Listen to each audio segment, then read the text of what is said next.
আমি তো তোকে এক বলে আউট করে নেব, দেখে নিস। আরে বল ফেল তো।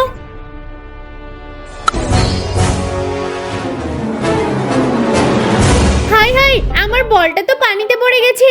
আহা, আমি কিছু জানি না, আমার বল ফেরত দিতে হবে, বল ফেরত দিতে হবে। আরে ও তো কান্না শুরু করে দিয়েছে, চল চল বলটা আগে এনে দি। এতটা পানিতে আমি বল কি করে খুঁজবো সেটাই তো বুঝতে পারছি না। ওরে বাবারে, এই ওকে ফেলে দিলি কেন?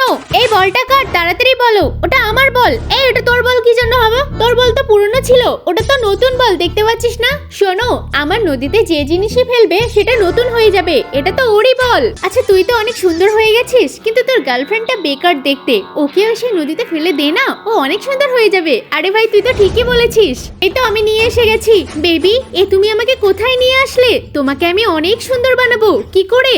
এই যে এইভাবে।